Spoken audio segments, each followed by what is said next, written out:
My shoulders were taut as I entered the room, and I could feel my heartbeat thumping loudly in my chest.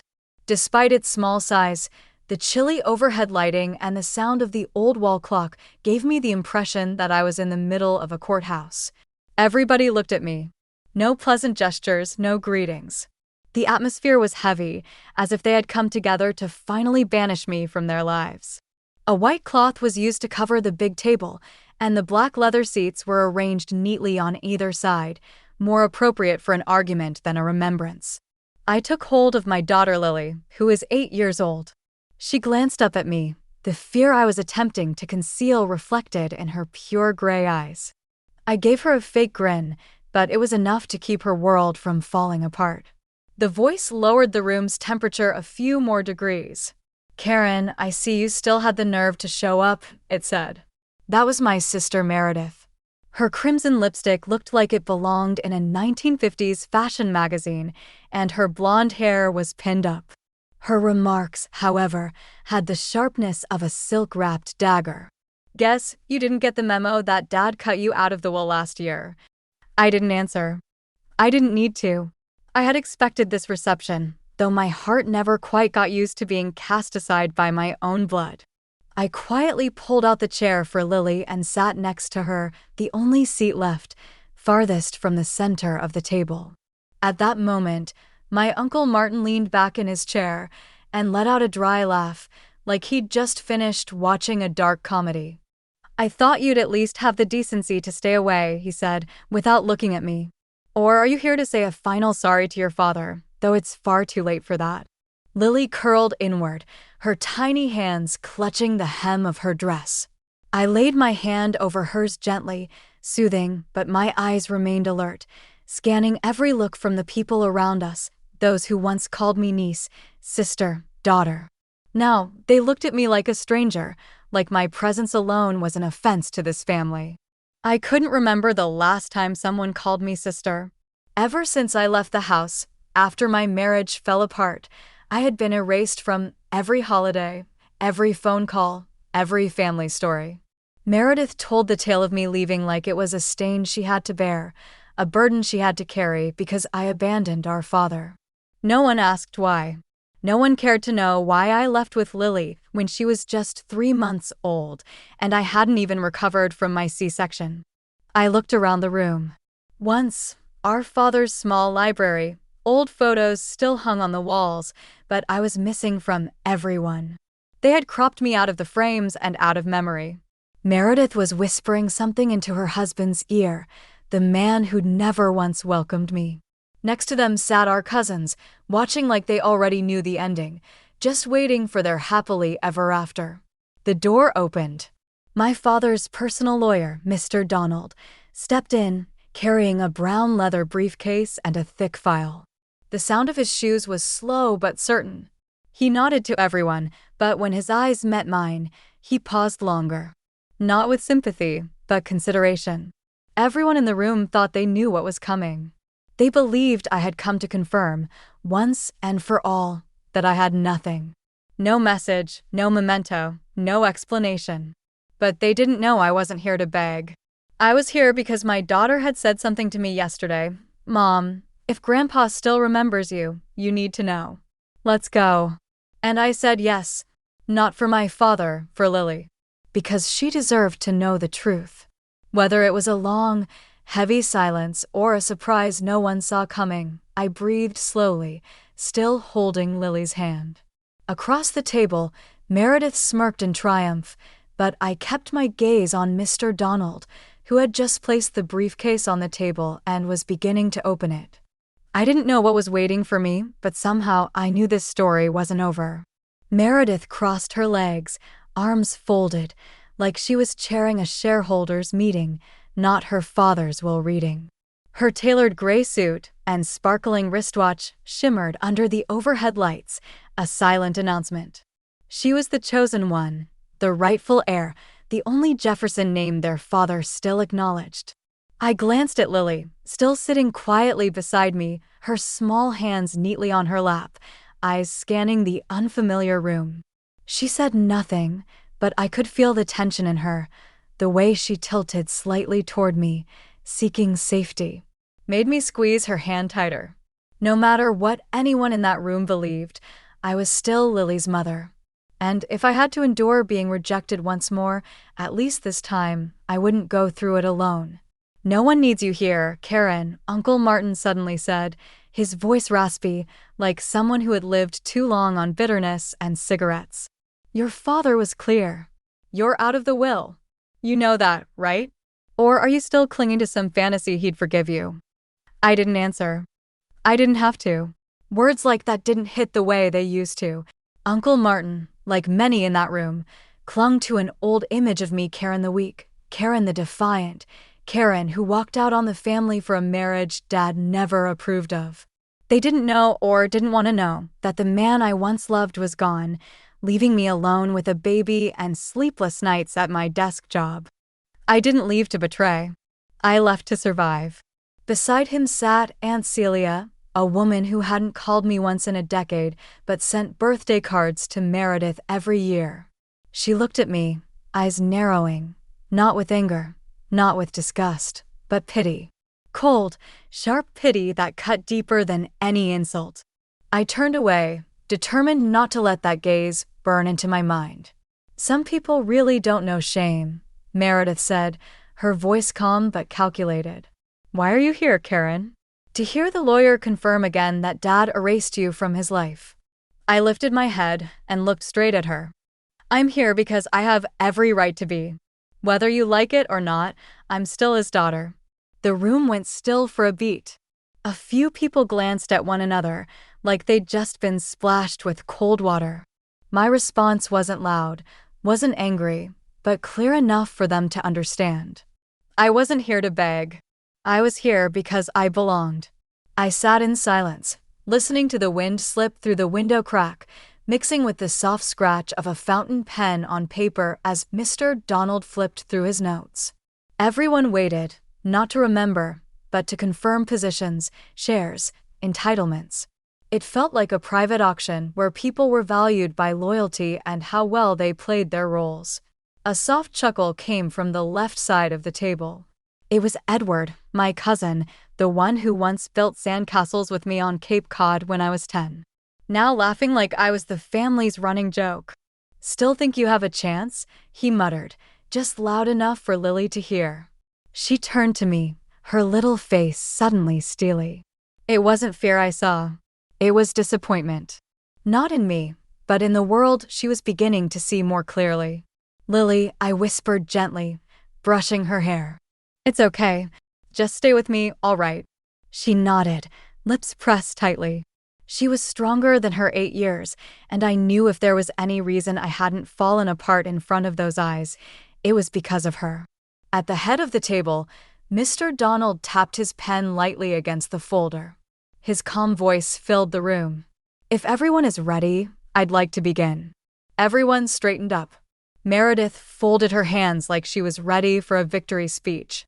Uncle Martin leaned back, eyes narrowed, like reading between the lines. Aunt Celia pulled a handkerchief from her purse, as if bracing for some emotional crescendo. And me? I just held Lily's hand, because I knew my name wouldn't be in the opening lines. But like every room that once turned its back on me, I had learned to walk in, head held high, and wait to see who feared the truth more than I ever did. I used to think that if I stayed silent long enough, the whispers behind my back would fade away. But as the years passed, they only grew louder, clinging to me like smoke that refused to clear.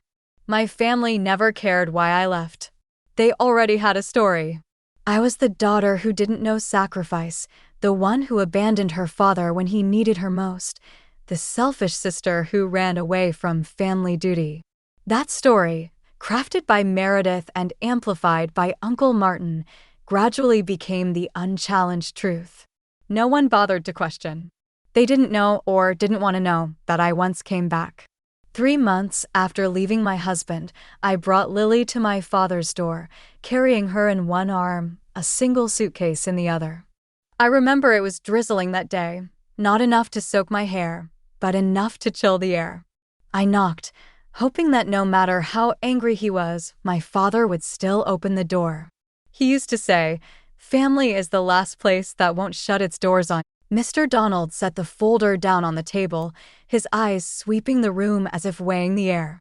The room fell silent. The only sound was the soft rustle of pages. Between the tension, I could hear every heartbeat in my chest, steady but fragile, as if one deep breath could shatter everything. "The last will and testament of Mr. Harold Jefferson," he began, his voice deep but steady, like someone who'd read hundreds of wills but still respected every word. Meredith leaned forward slightly, hands neatly folded, eyes gleaming with triumph. Next to her, her husband Brandon pulled out his phone under the table, probably texting the architect they'd spoken with last week.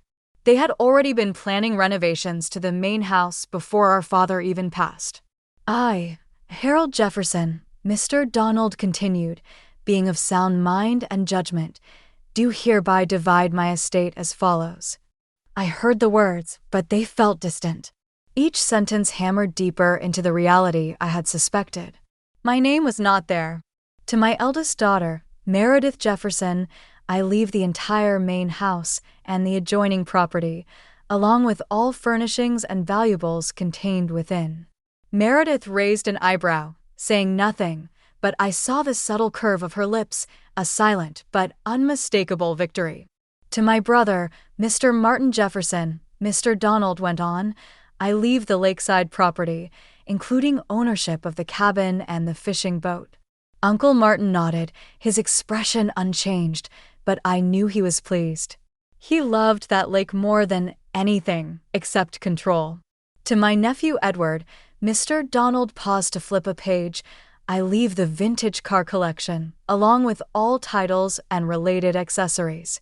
I looked at Edward, my cousin, who hadn't even looked at me at the funeral. Now he stroked his chin, nodding like it had all been predetermined.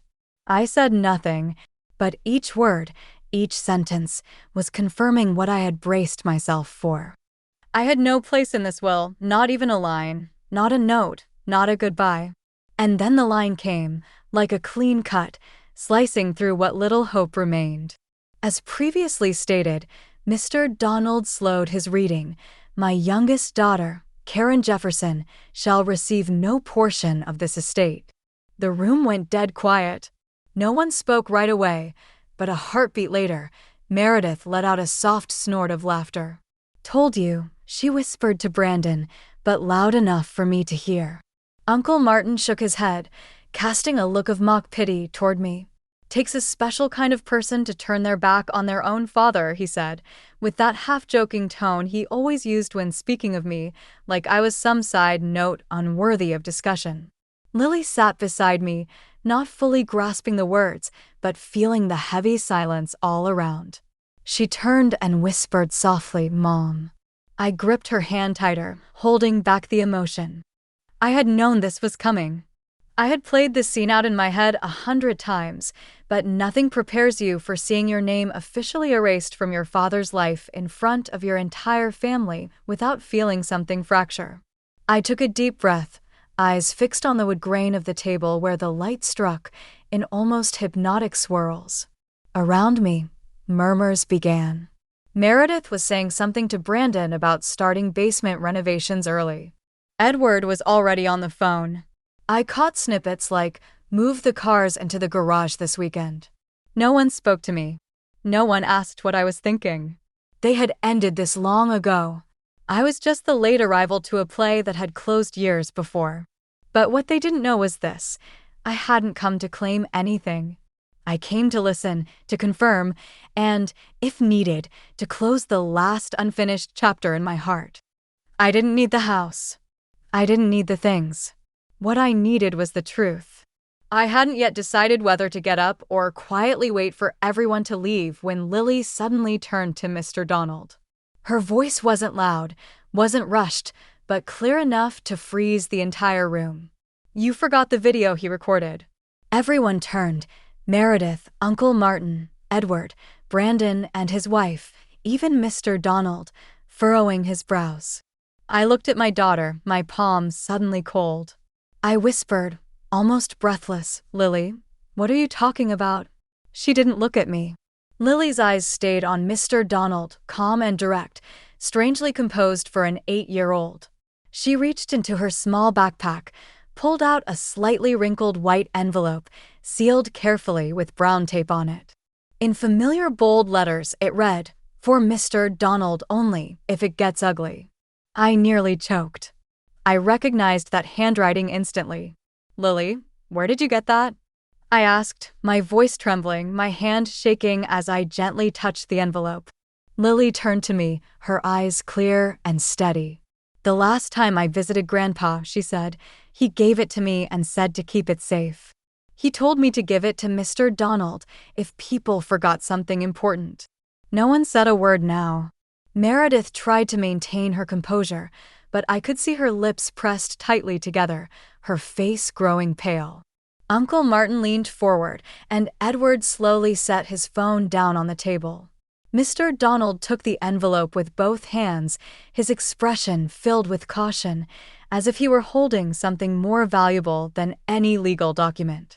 He glanced at me, then at Lily, before carefully opening the envelope.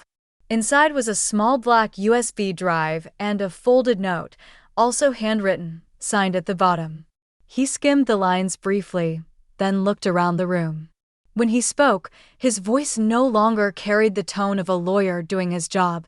It sounded like someone holding a secret too heavy to keep. "This is a video recording made by Mr. Harold Jefferson prior to finalizing his last will. He left instructions that it should only be played if the reading of the will became contentious." He paused, then added, "And I believe today meets that condition." Meredith let out a short, bitter laugh. "This is absurd," she said, her voice higher than usual. "A video of unknown origin has no legal standing." Uncle Martin jutted his chin. "There's no proof it wasn't altered. Harold never mentioned this to me." But Mr. Donald was already on his feet, walking to the laptop on the side table. He plugged in the USB, and within seconds, a single video file opened on the screen. It appeared my father, Harold, seated at his desk in the familiar study. He wore the light brown cardigan I had given him years ago. His silver hair was neatly combed, and his eyes looked straight into the camera. The room went completely still. I felt the world freeze as my father's voice came through, hoarse but clear. "If you're watching this, Karen, it means things didn't go as I hoped. And I'm sorry." I turned to Stone. His voice continued, slow and steady. "I know you're being left out of the will, and I agreed to it at the time, thinking it was the right thing to do. But the closer I got to the end of my life, the more I reconsidered, and I realized I was wrong. Wrong to believe what others told me. Wrong not to ask you once why you left."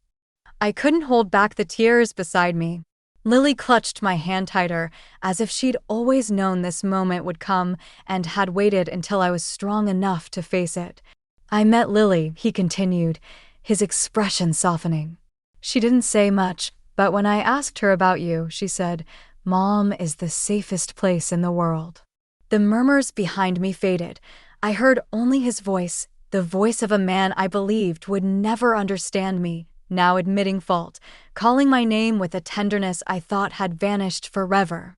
On the screen, my father's face, Harold Jefferson's face, looked both foreign and heartbreakingly familiar. He no longer had the stern expression I remembered. Instead, he looked gently tired, like someone finally releasing a weight he had carried too long. "Karen," he said, his voice rougher and deeper than I remembered. "If you're watching this, then the will didn't go as planned, and maybe that's my fault." I felt frozen. My hands were numb from gripping Lily's so tightly. The room was silent, pulled into every word echoing from the tiny speaker. "For years, I let pride and anger drown out everything," he went on. "I believed Meredith when she said you left to avoid responsibility. I trusted Martin when he said you'd turned your back on the family. I didn't ask. I didn't investigate. I just closed the door, and because of that, I lost you." Those words cut like a blade, but the kind that peels away the layers I'd built to survive since walking out of that house. "When you came back, holding Lily," he said, "I remember looking out the window. I saw you standing in the rain. I saw the look in your eyes, and I still didn't open the door because I thought I was right. I thought you owed me an apology. I heard Meredith shift slightly in her seat. Brandon lowered his head. Uncle Martin crossed his arms, his lips pressed into a hard line. They were trying to stay composed, but none of them could ignore the truth unraveling in my father's voice. And now, looking back, he continued, staring straight into the camera like he was speaking directly to me, I see it clearly. You were the bravest one in this family. You left when there was no other choice. You protected your daughter. You stood on your own after everyone turned away. You didn't come back for money. You came back because you deserved to hear what I should have said a long time ago. I couldn't stop the tears. They fell silently, not in a rush, but steady, like every year of pain was finally being washed away. I'm proud of you, Karen, he said, his voice dropping low, thick with remorse. And I'm sorry. I'm sorry for making you believe you weren't enough, weren't worthy, weren't loved. The truth is, you made it through all of it with your heart intact. Lily looked up at me, her clear eyes pulling at something deep in my chest. I wanted to hold her close and cry, but I stayed still. My father wasn't done, and because of that, he said, I revised my will. One final version sent directly to Mr. Donald, fully executed and legally binding. The air in the room thickened. I leave this entire house to you, Karen, he said, along with my savings account, retirement stocks, and a scholarship fund for Lily. I want her to have the chances you didn't. I heard someone inhale sharply, maybe Edward, maybe Meredith. Uncle Martin leaned forward, clearly about to object, but Mr. Donald raised a hand to keep him quiet. I know this will upset some people, my father said, as though reading their reactions through time, but I'm not doing this for fairness. I'm doing this for truth, and the truth is, you deserve every good thing I can leave behind. The screen began to fade to black, but before it disappeared, he looked into the lens one last time, his gaze softening exactly like the way he used to look at me when I was little and scared of summer storms. You are my daughter, he said gently, and I love you. I always have. I just didn't know how to show it. Live well for yourself and for your daughter. Don't let them take your heart again. The screen went dark. No music, no effects, just silence, deep and heavy, like a final confession. I sat there, still clutching Lily's hand. Inside me was a storm, not of rage or regret, but of something I hadn't let myself believe in for years. My father had heard. My father had seen. And in the end, my father chose me. The room sat in thick silence after the screen went black. No one moved. No one breathed too loudly. Everyone seemed frozen between two worlds, one filled with the cold calculations they'd just been discussing, and the other where the truth had just thundered in like an unexpected winter storm. Meredith was the first to break the silence. Her chair scraped back, suddenly screeching across the floor. Her face was pale, but her eyes still clung to the last shreds of pride. No way, she said, her voice shaking but clipped. He never changed the will. I took care of him. I was with him until the very end. No one replied. Brandon stood up more slowly, trying to place a hand on her shoulder to calm her, but Meredith shoved him off without a word. She stormed toward the door, without even glancing at me. The door slammed shut behind her, leaving behind a cold emptiness in the space where she had been. I didn't feel triumphant, just quiet. Uncle Martin, still seated, stared at the USB as if it were something that could bend reality. He turned to Mr. Donald, voice low and tense. How do I know that video was real? He could have recorded it before he started losing his mind. Mr. Donald calmly sat back down, both hands resting lightly on the table. The video was recorded 2 weeks before Mr. Harold passed away. It is time-stamped and legally notarized. Additionally, I was present when he signed the revised final will. Uncle Martin clenched his jaw, clearly trying to find an angle to argue, but there was nothing to hold on to. Everything was legal. Every word my father had spoken in the video, and every portion of the estate that had been reassigned, had been thoroughly processed within the bounds of the law. It was strange that a man like him, so quiet, so disciplined, chose to end it all with such a dramatic twist. Edward, my cousin, who had once looked at me with thinly veiled contempt when I walked in, now sat frozen like a statue. I glanced over at him and saw his face caught in a storm of emotion, part disbelief, part confusion, that my father, the man they all assumed had taken their side, had ultimately chosen mine. "I didn't think he'd actually do it," Edward mumbled, unsure who he was speaking to. Then he stood, grabbed his coat, and quietly left the room. No one stopped him. A few other relatives followed. No comments, no farewells, just silent backs walking away, leaving behind empty chairs like quiet witnesses to a truth that could no longer be denied. I stayed seated, still holding Lily's hand. She didn't say anything, but I could feel her relief. She'd held on to this secret longer than I realized, and now she could finally exhale. Only the three of us remained in the wide room, me, Lily, and Mr. Donald. Mr. Donald gently closed the folder, his voice deeper now and softer. "The revised will is going to be sent to each involved party, along with documents confirming its legal validity. There will be some paperwork to sign, but everything is already arranged." I nodded, unable to find any words. I thought I'd feel pain, or anger, or the urge to scream at the world for all the years I was left behind. But I didn't. What I felt was peace, not the hollow kind of silence I used to endure during long nights in that cramped apartment while Lily cried. Not the awkward hush at family gatherings where no one spoke to me. This was a quietness filled with resolution, the kind that only arrives when the truth finally speaks. I looked around the room where my father once wrote meticulous notes, fixed the old wall clock, folded paper airplanes for me when I was little. This room, which I thought no longer belonged to me, had opened its doors again, this time not to shut me out, but to welcome me back. "Thank you," I said to Mr. Donald, my voice soft but firm, not just for doing the right thing, but for listening to him.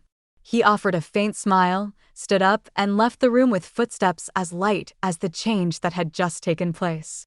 Lily looked at me, her eyes shimmering with something I hadn't yet put into words.